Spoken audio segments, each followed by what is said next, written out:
तो new chapter का नाम है पब्लिक फाइनेंस, इसके ब्रैकेट में आप लिख लेना 8 मार्क्स। तो इसकी वेटेज जो है एग्जाम में 8 नंबर तक की है टोटल, मतलब अच्छा इंपॉर्टेंट चैप्टर है, न्यू चैप्टर है, शायद आपने इसके बारे में पहले ज़्यादा नहीं पढ़ रखा होगा। बाकी इसमें टोटल 4 यूनिट्स हमें कवर करने हैं, तो हम सबसे पहले यूनिट 1 से शुरू करेंगे, ठीक है। तो आप लिखना यूनिट 1। यूनिट 1 का नाम है fiscal functions, fiscal functions dash डाल के ओवरव्यू। तो बेसिकली ये चैप्टर जो है पब्लिक फाइनेंस, इसमें इस यूनिट के अंदर हमें फिस्कल फंक्शंस करके मतलब जो बातें हैं वो पढ़नी है। तो पहले मैं छोटी सी भूमिका बना देता हूँ आपके लिए और फिर उसके बाद आगे का कार्यक्रम शुरू करेंगे। तो पब्लिक वर्ड तो आपको पता ही है, पब्लिक का क्या मतलब है, जनता, है ना, पब्लिक। तो बेसिकली हमारे देश में या किसी भी देश में जो पब्लिक होती है, जो जनता होती है, उनको मतलब बहुत सी दिक्कतें होती हैं, बहुत सी तकलीफें होती हैं, उनका समाधान करती है सरकार, करती है, पॉलिसीज़ बनाती है, ये सब बेसिक चीज़ें जो आप देखते हो अपने देश के अंदर या किसी भी देश के अंदर वो चलता है।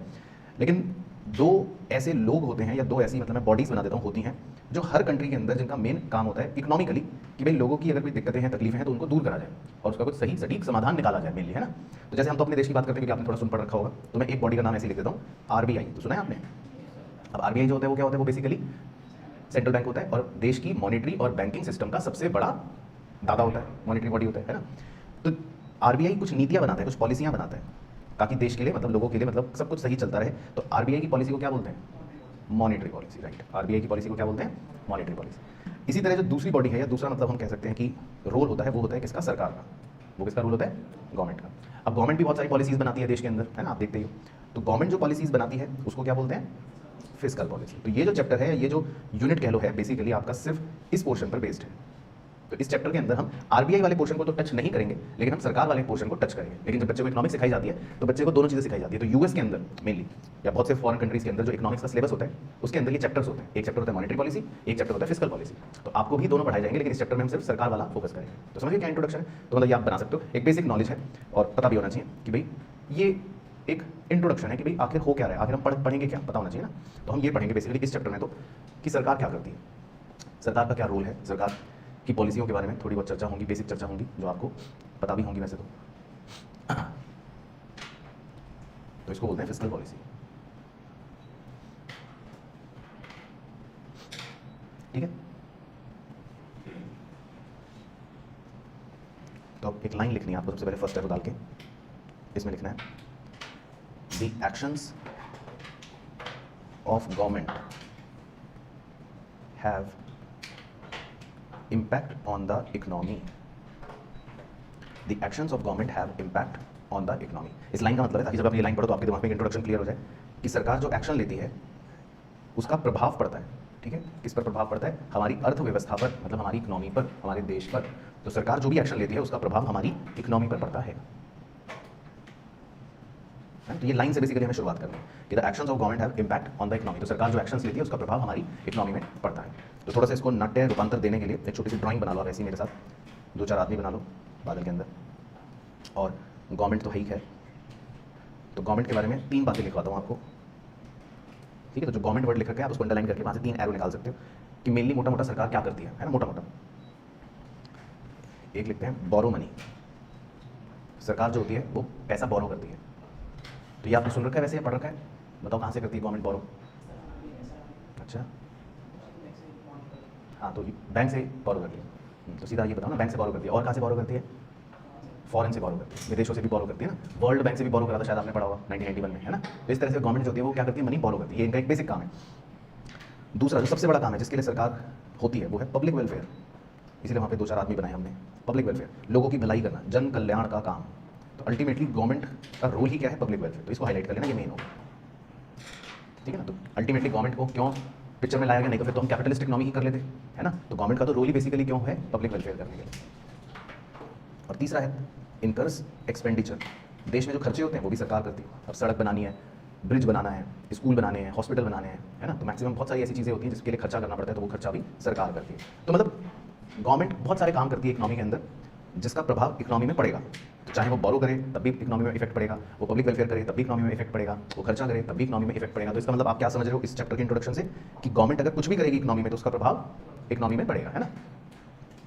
ठीक है, तो ये 3 बातें लिखी ना, तो इसको तीनों को वापस करली ब्रैकेट में ऐसे कवर कर लेना और इसके नीचे लिखना 3 main macro economic goals for any nation, तो ये आपका एमसीक्यू बन गया एक इंपॉर्टेंट कि भाई किसी भी देश के लिए 3 सबसे बड़े मैक्रो इकोनॉमिक गोल्स क्या होंगे। तो 3 main macro economic goals for any nation, किसी भी देश के लिए 3 सबसे बड़े मैक्रो इकोनॉमिक गोल्स क्या हैं। तो लिख लो आप, बस नाम लिखने एरो डाल के। तो बताओ दक्ष बाबू 3 मेन गोल्स क्या हैं। पॉवर्टी को कम करने से हमें क्या, मरो गरीब। तो पहला है इकोनॉमिक ग्रोथ, ठीक है। तो पहला मेन गोल है वो आप लिखो, बस नाम लिखने में, और ये नाम आपको याद रखने हैं एमसीक्यू में, ठीक है, आपसे यही पूछेगा। तो पहला है इकोनॉमिक ग्रोथ, दूसरा है हाई लेवल ऑफ एम्प्लॉयमेंट, रोजगार होना चाहिए, एम्प्लॉयमेंट होना चाहिए, क्योंकि जब एम्प्लॉयमेंट होगा तो फिर पॉवर्टी जो है वो मतलब कहीं ना कहीं अपने आप इरेडिकेट हो ही जाएगी। तो दूसरा मेन मैक्रो इकोनॉमिक गोल हो गया हाई लेवल ऑफ एम्प्लॉयमेंट, रोजगार होना चाहिए। और तीसरा बहुत जरूरी है, तीसरा मेन मैक्रो इकोनॉमिक गोल है stable price levels, price levels में उतार चढ़ाव कम होने चाहिए, है ना। तो ऐसा ना हो कि आज आप टमाटर खरीदने गए तो आज वो कह रहा है 500 रुपये किलो, और कल खरीदने गए तो वो कह रहा है 800 रुपये किलो। तो मतलब कि कुछ भी इस तरह का प्राइसेस में किसी भी चीज़ को लेकर अगर बहुत ज़्यादा उतार चढ़ाव है तो वो फिर अच्छी बात नहीं है। तो 3 मैक्रो इकोनॉमिक मेन गोल्स जो माने जाते हैं वो यही माने जाते हैं। एक को बोलते हैं प्राइस स्टेबिलिटी, एक को बोलते हैं मतलब हाई लेवल ऑफ एम्प्लॉयमेंट या अनएम्प्लॉयमेंट नहीं होना चाहिए, और एक को बोलते हैं इकोनॉमिक ग्रोथ। तो मुझे ऐसा लगता है कि शायद कहीं ना कहीं आपने 12th में किसी ना किसी चैप्टर में किसी ना किसी रूप में पढ़े सुने तो अवश्य होंगे। बोलो हाँ, है ना। इकोनॉमिक ग्रोथ भी शब्द आपने सुन तो रखा है, नया तो नहीं है। एम्प्लॉयमेंट तो वैसे भी सुन रखा है, पढ़ भी रखा है, गवर्नमेंट के शायद बजट के ऑब्जेक्टिव्स में भी होता था।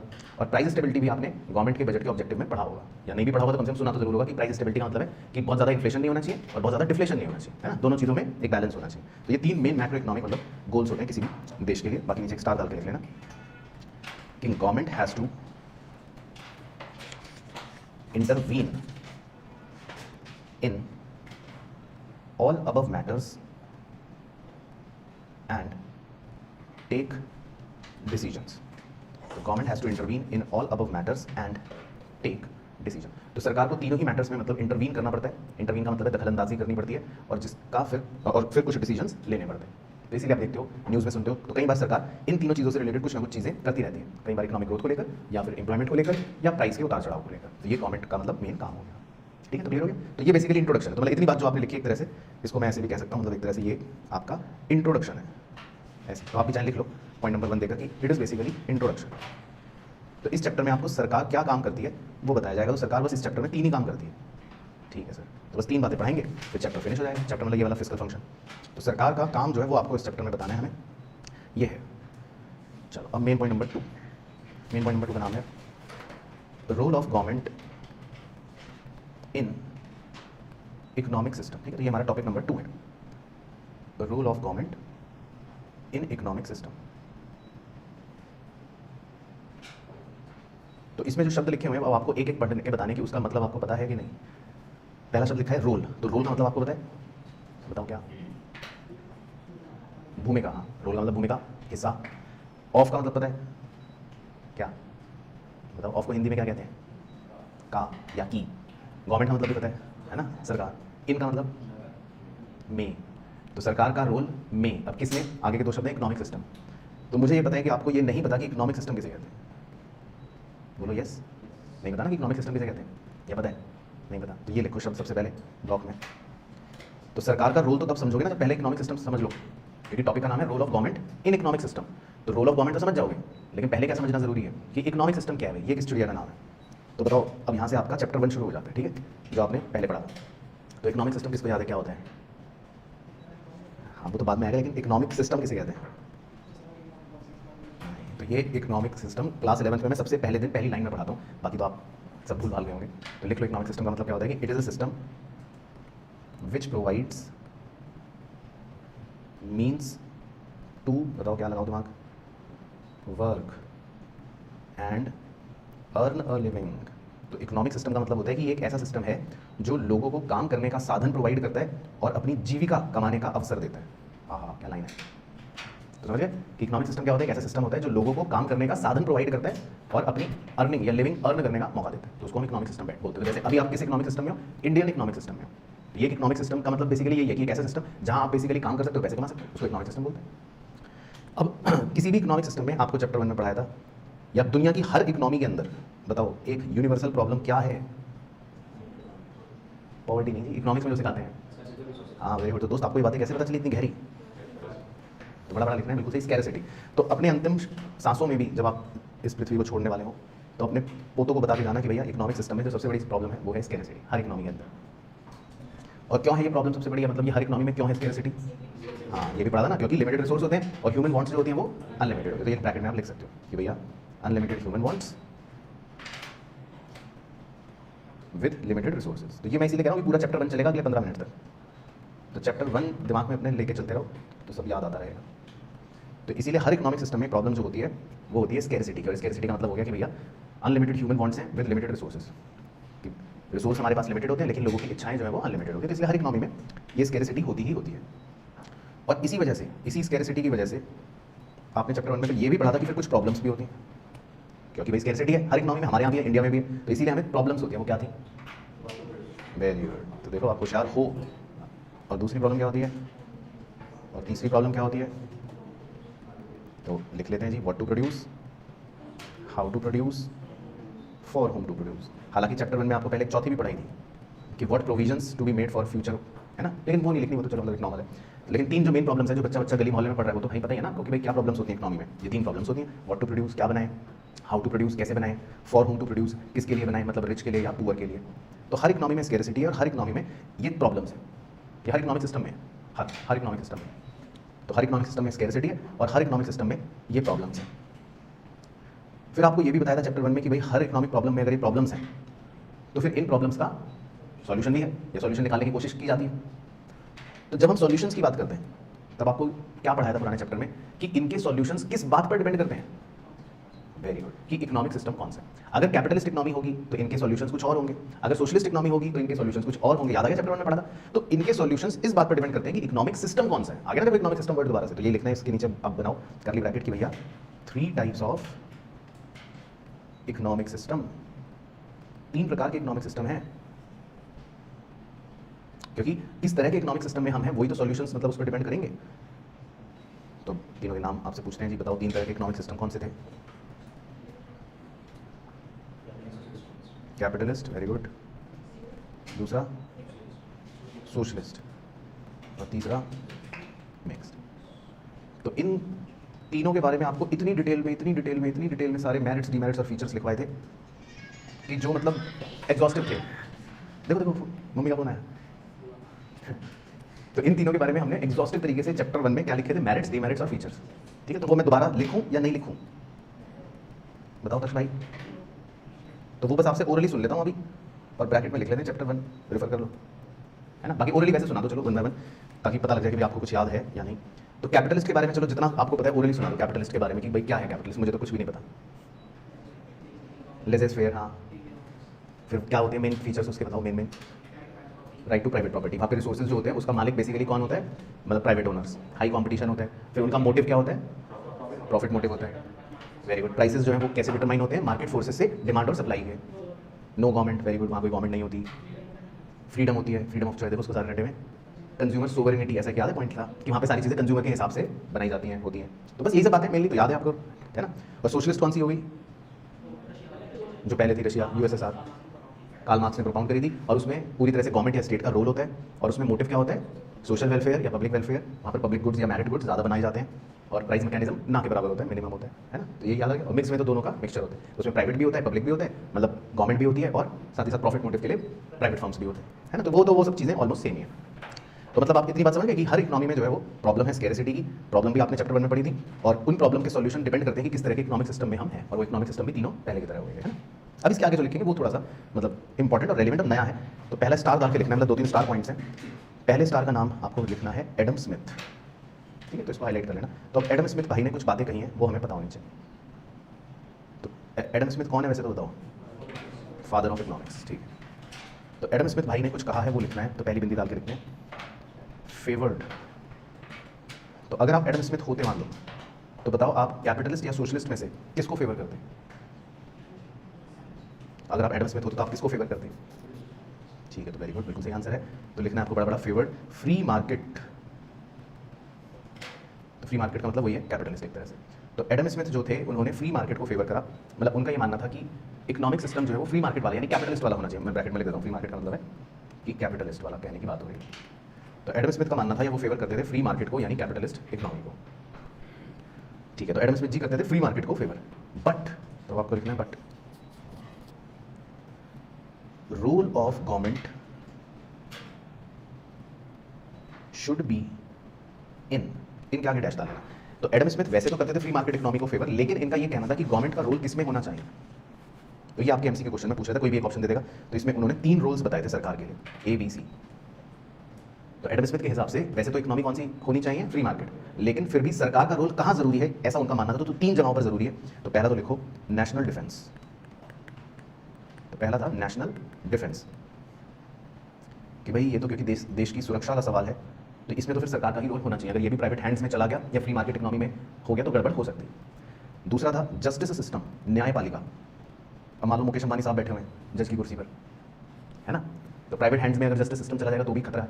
तो वो कहेंगे कि भाई मुझे तो आपकी शक्ल पसंद नहीं आ रही, तो लो फांसी, तो वो भी गड़बड़ है ना। तो ये भी एडम स्मिथ ने कहा कि गवर्नमेंट का रोल इसमें होना चाहिए। तो नेशनल डिफेंस लॉजिकल पॉइंट याद करने के लिए भी easy, national defence, justice system. और तीसरा public institutions and public works, public institutions and public works. Public institution का मतलब हो गया जैसे आप ऐसी मार्क करके लिख सकते हो, अब मान लो कोई हॉस्पिटल बनाना है गरीबों के लिए, तो वो फिर सरकार को बनाना चाहिए। अगर वो प्राइवेट सेक्टर वाला बनाएगा तो फिर वो शायद मोटिव ना सर्व हो पाए हॉस्पिटल का। इसी तरह पब्लिक वर्क में भी आप ऐसी बना सकते हो। पब्लिक वर्क का मतलब क्या, जैसे रोड्स, ब्रिजेस एटसेट्रा। अब ये सब चीज़ें जो है इसमें भी गवर्नमेंट का रोल होना चाहिए, है ना। तो बेसिकली एडम स्मिथ का मानना था। तो हमें तो बस इस बात से पता हो, इस स्टार पॉइंट से ये सीखना है कि एडम स्मिथ का क्या मानना था। तो इसमें क्वेश्चन आपसे 2-3 तरह के एमसीक्यू में पूछ लेता है कि वो किसको फेवर करते थे, या फिर उनके हिसाब से गवर्नमेंट का रोल किसमें होना चाहिए था, या फिर ये पूछ लेगा कि ये सब बातें किसने कही। तो ये सब बातें एडम स्मिथ ने कही, ठीक है। तो क्लियर हो गया वाला पॉइंट एडम स्मिथ। फिर दूसरा स्टार पॉइंट है 1930 ग्रेट डिप्रेशन। 1930 ग्रेट डिप्रेशन, ये मतलब एक ऐसा दौर था जिसमें अच्छा हुआ हम तब पैदा नहीं थे, नहीं तो हम जीते जी मर जाते। ग्रेट डिप्रेशन क्योंकि इसमें ऐसे मतलब हालात देखे गए थे जो इस समय सोचना भी बहुत ही कठिन है, जटिल है और अनबियरेबल है। लेकिन इसने लोगों को सिखाया बहुत कुछ। जैसे होता है ना कि जब विपरीत परिस्थितियां, मुश्किल समय आता है किसी भी व्यक्ति के जीवन में, तब उस समय जो आप चीज़ें ज़्यादा सीखते हो और स्ट्रॉन्ग बनते हो वो फिर लाइफ में आगे तक काम आती है।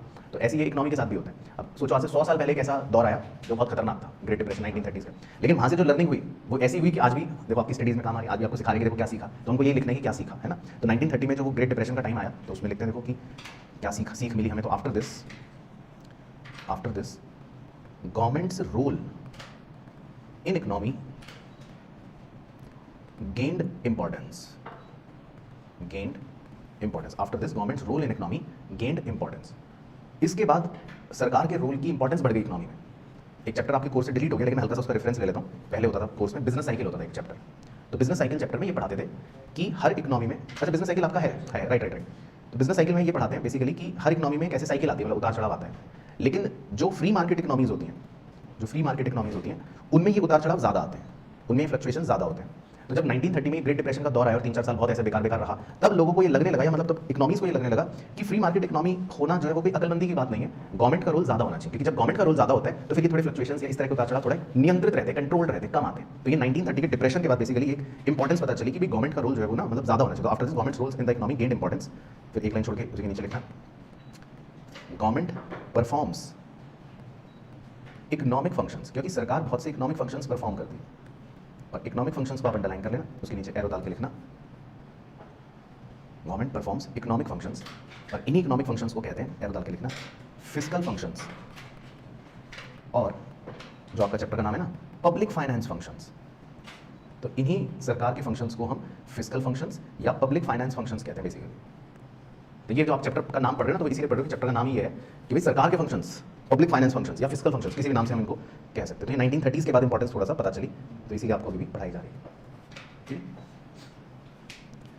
अब इसके नीचे तीसरा सितारा बनाना है। ग्रेट डिप्रेशन वाली बात के बाद तीसरे सितारे का नाम लिखना है रिचर्ड मुस्ग्रेव, ठीक है, एक आदमी बना सकते हो। तो इस आदमी के बारे में हमें, मतलब इस आदमी की थ्योरी मेनली इस चैप्टर के अंदर जो है वो पढ़नी है हमें। तो इन भाई साहब ने क्या कहा वो लिखते हैं, रिचर्ड मुस्ग्रेव।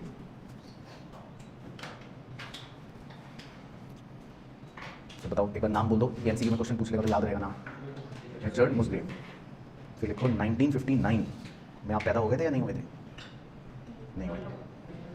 तो फिर 1959 में इन्होंने एक बहुत बड़ा आर्टिकल लिखा, मतलब एक किताब ही बना लो आप, ठीक है। तो इन्होंने एक बहुत बड़ा आर्टिकल लिखा है, किताब छापी, ऐसे किताब बना लो, थोड़ा ज़्यादा विजुअलाइज रहेगा। तो रिचर्ड भाई ने 1959 में किताब लिखी, किताब का नाम बताओ क्या था? थ्योरी ऑफ, क्या है चैप्टर का नाम आपका? Public finance. उन्होंने जो किताब लिखी थी वो हमारी ग्रंथ बन गई एक तरह से पब्लिक फाइनेंस की, तो अब हम इसलिए उसी की सारी स्टडी कर रहे हैं। तो रिचर्ड भाई ने 1959 में किताब लिखी थ्योरी ऑफ पब्लिक फाइनेंस, है ना। इसमें किताब के नीचे लिख भी रहे, इसमें इन्होंने introduced 3 branch taxonomy of the role of government in market economy.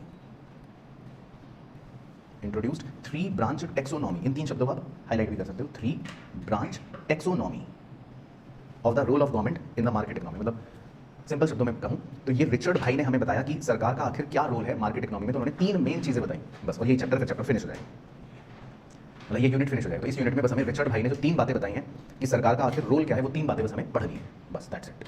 तो 3 बातों का मतलब हम नाम लिख लेते हैं कि वो 3 बातें क्या हैं, फिर 1 बाय 1 तीनों के बारे में पढ़ेंगे। लेकिन ऑब्वियसली आज भी पढ़ेंगे तीनों के बारे में, क्योंकि बड़ी बातें हैं, आपको चक्कर आ जाएंगे, तो इसीलिए आज कोशिश करेंगे किसी एक के बारे में पढ़ लेंगे। तो 3 ब्रांच टेक्सोनॉमी में आप 3 बाइफर्केशन करना। तो रिचर्ड भाई ने 3 बातें हमें बताई कि भाई सरकार का रोल जो है वो ये 3 बातों का है बस। तो पहला लिख लो बड़ा बड़ा, रिसोर्स एलोकेशन, ठीक है, तीनों को हाईलाइट भी कर लेते हैं, ठीक है। ये नाम याद रखने हैं, ये आपसे एमसीक्यू में ये पूछेगा नाम। तो पहले का नाम है रिसोर्स एलोकेशन, दूसरे का नाम है इनकम रीडिस्ट्रीब्यूशन, इनकम रीडिस्ट्रीब्यूशन, ये भी आप अपने आप बता सकते हो, पहले वाला भी अपने आप बता सकते हो दिमाग लगा के। और तीसरे का नाम है मैक्रो इकोनॉमिक स्टेबलाइजेशन, ये भी आप बता सकते हो अपने आप दिमाग लगा के। तो सर बस फिर तो हम ही रिचर्ड बन गए। चलो ये आपसे ये भी सोचवाऊंगा कि ये तीनों क्या हैं, क्योंकि आपको पता है कि ये तीनों क्या हैं, लेकिन बस आपको ये नहीं पता कि आपको पता है कि ये क्या है।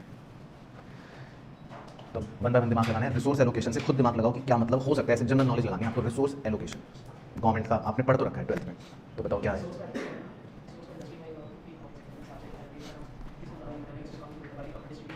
बिल्कुल सही, तो आपने पढ़ा था, यही मतलब होता है। तो रिसोर्स एलोकेशन का क्या मतलब होता है, देखो वेरी सिंपल एग्जांपल से समझाते हैं। मान लो क्लास में भी बच्चे बैठे, तो हर बच्चा कह रहा है सर मुझे 1 चॉकलेट दो। अब मैं मान लो 20 चॉकलेट लाया, अब मैं 20 चॉकलेट पहले बच्चे को 19 चॉकलेट दे दूँ और बाकियों को कहूँ कि ये 1 में से बांट लो, तो क्या ये एलोकेशन सही है?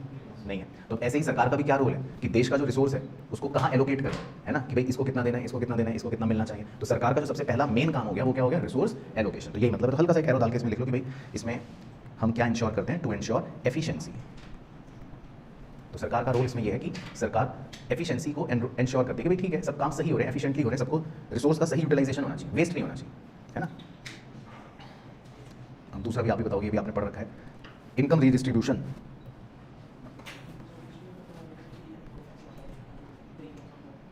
देखो आज रिचर्ड भाई बैठे हैं हमारे साथ। तो इनकम रीडिस्ट्रीब्यूशन आपने पढ़ रखा है। इनकम रीडिस्ट्रीब्यूशन किसे बोलते हैं कि मान लो हमारे देश में कुछ बहुत अमीर लोग हैं, चौहान साहब की तरह, कुछ बहुत पुअर गरीब लोग हैं, है ना। तो सरकार का ऑब्जेक्टिव क्या होता है, थोड़ा सा इक्वल रखा जाए मामला, पूरी तरह तो नहीं हो सकता लेकिन जितना हो जाए। तो अमीरों के लिए सरकार ज़्यादा टैक्स लगा देती है, ये पढ़ा होगा आपने ना, और गरीबों के लिए सब्सिडी या अलाउंसेस दे देती है। तो इनकम रीडिस्ट्रीब्यूशन का मतलब ये होता है कि अमीर और गरीब के भेदभाव को कम कर लें बेसिकली, है ना। तो इसमें आप छोटा सा एरो डाल के लिख लो, इसका मतलब हो गया, इसका रूल हो गया टू गारंटी फेयरनेस, है ना। फेयरनेस मतलब कि फेयरनेस रहनी चाहिए, अमीर और गरीब में भेदभाव नहीं रहना चाहिए ज़्यादा, तो इसको बोलते हैं टू गारंटी फेयरनेस। और तीसरा भी आप ही बताओगे, भी आपको पता है, macro economic stabilisation. Stabilisation word से हिंट लेना,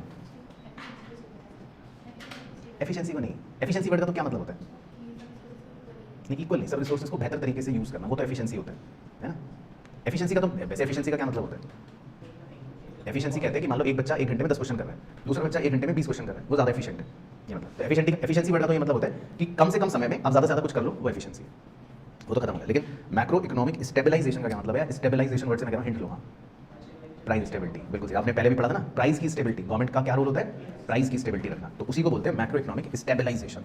तो इसमें भी छोटा सा एरो डाल के लिख लो कि भाई टू इंश्योर प्राइस स्टेबिलिटी। तो हर चीज़ इकोनॉमिक्स में ना बहुत आसान है, अगर आप बड़े ध्यान से शब्दों को पढ़ के समझ के पढ़ो तो, नहीं तो रटने का तो फिर कोई अंत नहीं है। तो एक्चुअली में तीनों ही वर्ड्स या तीनों ही रोल जो है गवर्नमेंट के, आपको ऑलरेडी आते हैं, रिसोर्स एलोकेशन भी, इनकम डिस्ट्रीब्यूशन भी, और मैक्रो इकोनॉमिक स्टेबलाइजेशन एक तरह से, है ना। तो ये बेसिकली हमें चैप्टर में पढ़ना होता है, लेकिन आज हम मेनली एक ही पढ़ने की पे फोकस करेंगे। तो हम ऐसा करते हैं, मेन हेडिंग डाल लेते हैं, जैसे पॉइंट नंबर 2 चल रहा था ना आपका, है ना, ये पूरा पॉइंट नंबर 2 के अंदर की बातें थी, ये सबसे तारे सुतूरे। तो हम ऐसा करते हैं, मेन पॉइंट नंबर 3 डालते हैं, और उसमें हम सिर्फ आज एक फंक्शन पढ़ लेते हैं, तो इसको बड़ा बड़ा लिख लेते हैं। कौन सा फंक्शन पढ़ लेते हैं आज, पहला ही पढ़ लेते हैं, रिसोर्स वाले, है ना।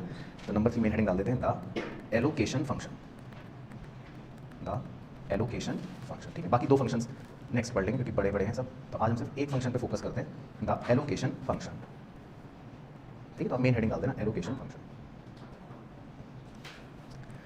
चलो तो इसमें लिखो जी, खूब सारी बिंदियाँ हैं, पहली बिंदी डाल के optimal allocation of resources for. चलो तो ये कौन बच्चा बताएगा कि सरकार जो है वो रिसोर्सेज को एलोकेट करती है, क्यों करती है, किस लिए करती है, फॉर। तो ऑप्टिमम या optimal allocation of resources for. चलो तो लिख लो, बड़ा बड़ा कीवर्ड है फॉर मैक्सिमम सेटिस्फैक्शन। ये आपने व्हाट टू प्रोड्यूस प्रॉब्लम में भी पढ़ रखा है कि सरकार जो है अपने रिसोर्सेज को जब एलोकेट करती है कि भाई इतना इसमें इतना इसमें इतना इसमें लगना चाहिए, तो क्यों करती है, ताकि अल्टीमेटली जो देश है, जो इकोनॉमी है, उसको क्या मिले, मैक्सिमम सेटिस्फैक्शन मिले, है ना। तो ऑप्टिमम एलोकेशन ऑफ रिसोर्सेज क्यों करा जाता है, फॉर मैक्सिमम सेटिस्फैक्शन, है ना। तो पहली सिंपल लाइन होगी, कीवर्ड आ गया। दूसरा मिनिमम, बताओ मिनिमम क्या होना चाहिए, वेरी गुड, हाँ तो मिनिमम वेस्ट, बस शॉर्ट में कीवर्ड लिखना है कि दूसरी बिंदी में इसका मतलब हो गया मिनिमम वेस्ट। वेस्ट कम से कम होना चाहिए। तो सरकार का उद्देश्य है कि इस तरह से एलोकेशन करें हम रिसोर्सेज का कि वेस्ट कम से कम, ऐसा नहीं हो कि वेस्ट ही हो गया कि मैं चॉकलेट लाया क्लास में और 2 चॉकलेट मैंने डस्टबिन में फेंक दी, तो इसका मतलब वो वेस्ट हो गई। तो हमें ऐसी सरकार को अपने रिसोर्सेज को एलोकेट करना है मैक्सिमम सेटिस्फैक्शन के लिए और मिनिमम वेस्ट होना चाहिए। और तीसरी बिंदी में लिख लो मिनिमम, एक और चीज़ क्या मिनिमम होनी चाहिए, जो आप बच्चे क्या करते हो, आप बच्चों का जीवन कैसा है, इनएफिशिएंसी। हाँ बिल्कुल सही आंसर साहब, आप 5 घंटे में एक क्वेश्चन करते हो, है ना, तो आप सब इनएफिशिएंट हो, तो इनएफिशिएंसी भी मिनिमम होनी चाहिए। तो ऑप्टिमम एलोकेशन का मतलब हो गया कि वेस्ट भी मिनिमम हो, इनएफिशिएंसी भी मिनिमम हो और लोगों को मैक्सिमम सेटिस्फैक्शन मिल सके।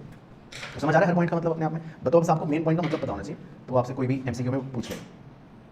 चलो अब बीच में टेबल बनानी है 2 कॉलम्स की, कम से कम 8 लाइन होगी,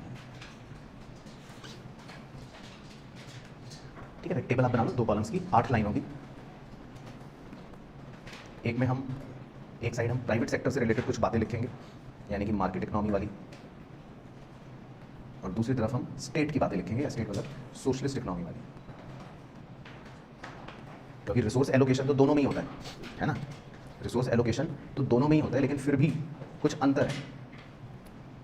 चॉकलेट तो ये भी बांटेंगे, चॉकलेट तो वो भी बांटेंगे, लेकिन फिर भी कुछ डिफरेंस है। तो रिसोर्स एलोकेशन तो यहाँ भी होगा जहाँ पर प्राइवेट सेक्टर का रोल है, मतलब मार्केट इकोनॉमी, और रिसोर्स एलोकेशन तो वहाँ भी होगा जहाँ पर स्टेट का रोल है, यानी सोशलिस्ट इकोनॉमी। तो पहले आपसे सोचवाऊँ या बस सीधा चेक के लिखना है, बताओ चौहान साहब, हैं? चलो फिर बताओ, सोच के बताओ, फिर खुद दिमाग लगाओ। ब्रेन स्टॉर्मिंग होनी चाहिए हमेशा पढ़ते समय, तब आप एक सक्सेसफुल चार्टर्ड अकाउंटेंट बनोगे। तो खुद सोचो कि अगर आप सरकार या कुछ भी मतलब ऐसे में रिसोर्स एलोकेशन की बात कर रहे हैं, तो यहाँ पर कैसा हो रहा होगा और वहाँ पर कैसा हो रहा होगा, क्या डिफरेंस होगा। हाँ देखो, आपको वैसे तो पता ही है, यहाँ पर जब रिसोर्स एलोकेट होगा प्राइवेट वाले में, तो उसमें मोटिव होगा प्रॉफिट का, वो सोचेंगे हमें प्रॉफिट वाली बातें बनानी है, हमें प्रॉफिट वाली चीज़ें करनी है। लेकिन जब स्टेट वाले केस में रिसोर्स एलोकेट करेगी सरकार, तो फिर पब्लिक वेलफेयर के बारे में सोचेंगे, है ना। तो यही तो बात है, मतलब पता तो है आपको ऑलरेडी, तो लिखते हैं। देखो छोटे छोटे पॉइंट तो प्राइवेट सेक्टर में आप पहले लिख लो। Role of demand and supply, market economy में जो होता है वो डिमांड और सप्लाई का रोल होता है ना। ये आपने वैसे पढ़ रखा है चैप्टर 1 में। दूसरा तो पूरा शब्द ही एज इट इज कॉपी है, सुनते ही आप उछल जाओगे अपनी सीट से। कंज्यूमर सोवरेनिटी, याद आया, कंज्यूमर सोवरेनिटी मतलब यहाँ पर कंज्यूमर किंग है, कंज्यूमर जो है उसके चॉइस के हिसाब से सब कुछ होगा। कंज्यूमर कह रहा है मुझे अल्कोहल चाहिए, तो आप सारे रिसोर्स अल्कोहल बनाने में लगा दोगे। कंज्यूमर कह रहा है मुझे सिगरेट चाहिए, तो आप सारे रिसोर्स सिगरेट बनाने में लगा दोगे, है ना। तो यहाँ पर कंज्यूमर के हिसाब से रिसोर्स एलोकेट होगा, कंज्यूमर सोवरेनिटी। पब्लिक गुड्स, बताओ कम होंगे कि ज़्यादा। पब्लिक गुड्स मतलब सरकारी हॉस्पिटल, सरकारी स्कूल, पार्क कम होंगे, क्योंकि इस इकोनॉमी में पब्लिक गुड्स पे कोई फोकस नहीं करेगा।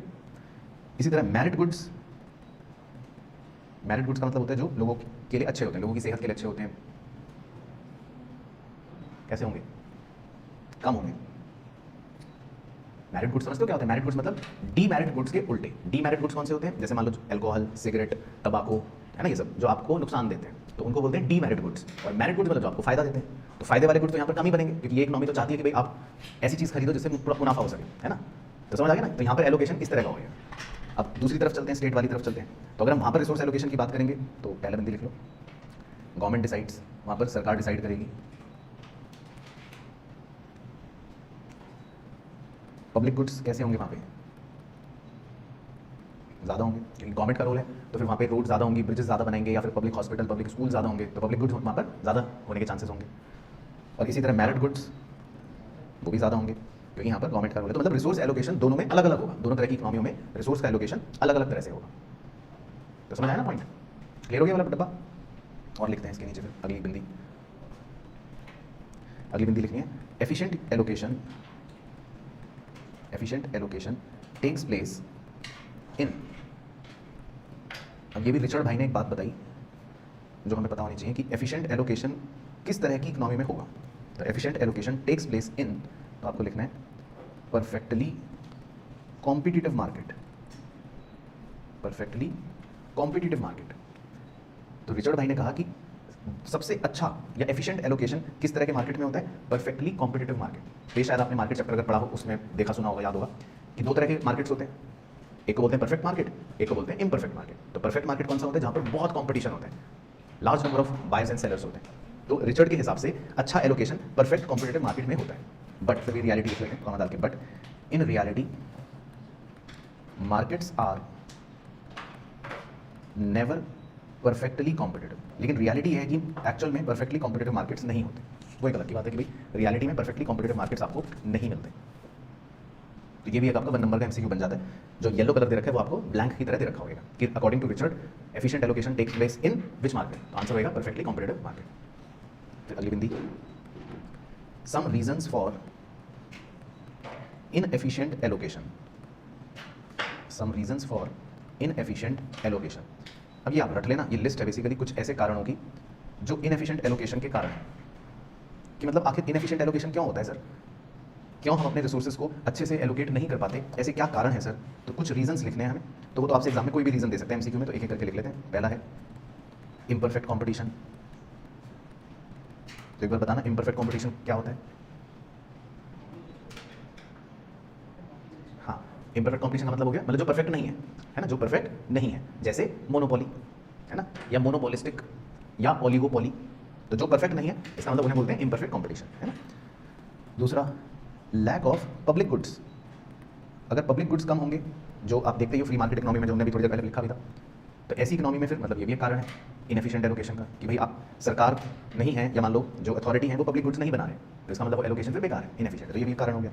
इसी तरह सी, इनकम्प्लीट मार्केट्स। कई बार मार्केट्स इनकम्प्लीट होते हैं, डैश डाल के लिख लो, मतलब कहने का क्या तात्पर्य है, that is lack of merit goods. यानी कि मार्केट में मेरिट गुड्स है ही नहीं। आप अच्छी चीज़ खरीदने गए मार्केट में तो चारों तरफ देख रहे हो कि तो शराब की बोतलें हैं, चौहान साहब परेशान हो गए, मेरिट गुड्स तो मिल ही नहीं रहे, मैं तो नीम की दातुन खरीदने आया था, ये तो मिल ही नहीं रही। तो लैक ऑफ मेरिट गुड्स को क्या देते हैं, इनकम्प्लीट मार्केट। तो ये भी मतलब एक इनएफिशिएंट एलोकेशन का कारण है, मेरिट गुड्स है ही नहीं है, बहुत कम है। उसके बाद डी, ये तो आप करते ही हो या देखते ही हो, ओवर यूज ऑफ रिसोर्सेज। यानी कि एक्सप्लॉइट कर दिया आपने, ब्रैकेट में लिख लो, मतलब रिसोर्स मतलब एनवायरमेंट, पर्यावरण को ओवर यूज कर दिया, एक्सप्लॉइट कर दिया, पेड़ काट दिए, है ना। तो उससे भी आपके एलोकेशन जो है वो प्रॉपर नहीं हो पाएंगे, वो भी एक इनएफिशिएंट एलोकेशन का प्रमाण है। इसी तरह ई, एक्सटर्नलिटीज़। कुछ और भी कारण, एक्सटर्नलिटीज़ का मतलब एग्जांपल लिख सकते हो, जो मतलब प्रभावित तो करते हैं आपको लेकिन वो आप रिकॉर्ड ही नहीं कर पाते, उनका कोई मोल नहीं चुका पाते मनी टर्म्स में। जैसे तो कोई एग्जांपल दो, कोई ऐसी चीज़ बताओ जो आपको नुकसान तो दे रही है लेकिन आप उसका कोई वैसे पैसे नहीं देते, पे नहीं करते। पॉल्यूशन, बिल्कुल सही है ना, ये एक नेगेटिव एक्सटर्नलिटी है। पॉजिटिव भी हो सकती है, भाई मान लो आप किसी पार्क में गए घूमने, सुबह सुबह उठ के तो आपको एक अच्छा ऑक्सीजन मिला, आपको अच्छा लगा, लेकिन उसके लिए भी कोई आप प्राइस पे नहीं करते। तो मतलब ऐसे बहुत सी चीज़ें होती हैं जो प्रभावित भी करती हैं लेकिन आप प्राइस पे नहीं करते। तो ये भी एक इनएफिशिएंट एलोकेशन का प्रमाण है। F, factor immobility. ये भी एक अच्छा पॉइंट है, फैक्टर इमोबिलिटी। तो फैक्टर इमोबिलिटी का क्या मतलब होता है, इमोबाइल का मतलब जो एक जगह से दूसरी जगह नहीं जा सकता, और फैक्टर का मतलब फैक्टर ऑफ प्रोडक्शन, जैसे लेबर हो गया, लेबर ही मान लो, या रॉ मटेरियल मान लो, कुछ भी मान लो। तो फैक्टर इमोबिलिटी का मतलब है कि अगर मैं लेबर को एक जगह से दूसरी जगह ही नहीं ले जा सकता तो फिर मेरा एलोकेशन भी कहीं ना कहीं बेकार ही रहेगा। ये मजदूर कह रहा है मैं तो यही काम करूंगा, वहाँ नहीं जाऊँगा, तो इससे तो मेरा एलोकेशन खराब रहेगा ना थोड़ा थोड़ा। तो इसको बोलते हैं फैक्टर इमोबिलिटी, कि फैक्टर एक जगह से दूसरी जगह नहीं जा पा रहा। और जी एक और last, inequalities of income. Income की इनइक्वालिटीज, कि भाई इनकम जो है अगर अनइक्वल है तो वो भी फिर इसका मतलब एफिशिएंट एलोकेशन नहीं शो कर रहा, वो भी एक कारण हो गया इनइक्वालिटीज ऑफ इनकम। तो मतलब ये तो पॉइंट आप पढ़ लेना एक बार, तो वो कोई भी इनमें से एमसीक्यू में पूछ सकता है ना। इसके बाद अगली बिंदी, according to Richard, comma, government should intervene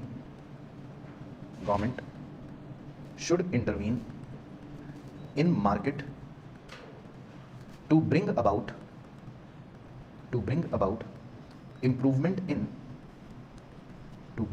improvement in social welfare। इसका मतलब है कि रिचर्ड के मुताबिक सरकार को इंटरवीन करना चाहिए ताकि सोशल वेलफेयर इंप्रूव हो सके। तो इसका आप एग्जांपल लिख लो, ये आपको आपने वैसे बताया ही था, छोटा सा एरो डाल के एग्जांपल, कि भाई जैसे production and consumption of demerit goods are controlled by government, है ना। जैसे एक छोटा सा एग्जाम्पल है कि भाई जो भी डीमैरिड गुड्स होते हैं, जैसे मान लो टोबैको या अल्कोहल या सिगरेट, कुछ भी समझ लो, तो इनके प्रोडक्शन को, इनके कंजम्पशन को सरकार, आप देखते भी होंगे टीवी में, अगर कभी सुना भी होगा, तो पॉलिसियां बनाकर इनको कंट्रोल करती है। कई बार टैक्स ज़्यादा लगा देती है, जैसे आपने अगर सुना टोबैको पर टैक्स लगा देती है ज़्यादा। तो सरकार को बेसिकली यही रिचर्ड ने भी कहा, ये हम नहीं आज कह रही है, तो पुराने जमाने में रिचर्ड ने भी कहा था कि सरकार को अगर सोशल वेलफेयर बढ़ाना है तो उसको ज़्यादा इंटरवीन करना पड़ेगा, उसको स्टेप्स उठाने पड़ेंगे। तो उसका एग्जाम्पल है कि भाई जैसे प्रोडक्शन और कंजम्पशन जो है डीमैरिड गुड्स का, उसको देखो सरकार कंट्रोल करती है। तो समझ आ रहा है पॉइंट। तो इसी में अगली बिंदी, the resource allocation role of governments policy focuses on the potential for the government to improve economic performance through its expenditure and tax policies, full stop. It determines, फिर डैश डाल लेना आप, पहले अपना लिख लो, the resource allocation role of governments policy focus on the potential for the government to improve economic performance को आप अंडरलाइन कर लेना, through its expenditure and tax policies. तो सरकार का रोल जो है वो इकोनॉमिक परफॉर्मेंस को बेहतर बनाना है, और वो कैसे बनाती है बेहतर? अपने खर्चों से, यानी एक्सपेंडिचर से, और अपनी टैक्स पॉलिसीज से, और फुल स्टॉप। इट डिटरमाइंस, अब इसमें बहुत सी बातें होती हैं जो सरकार डिटरमाइन करती है, तो कुछ लिख लो एग्जाम्पल के तौर पे। इट डिटरमाइंस, ए में लिख लो, A, who and what will be taxed, यानी कि किन लोगों को और किन चीज़ों को सरकार टैक्स लगाएगी, ये सोचती है सरकार, है ना, कि भाई किन लोगों को टैक्स लगाना है और किन चीज़ों पर टैक्स लगाना है। तो who and what will be taxed, तो ये सोचती है सरकार। बी में आप लिख लो, how much and on what government revenue will be spent, कि सरकार अपना रेवेन्यू कहाँ खर्च करेगी, ये भी तो सोचती है, और कितना खर्च करेगी, यानी कि how much and on what, तो किन चीज़ों पर सरकार खर्चा करेगी और कितना खर्चा करेगी अपने रेवेन्यू में से, ये भी सरकार डिटरमाइन करती है।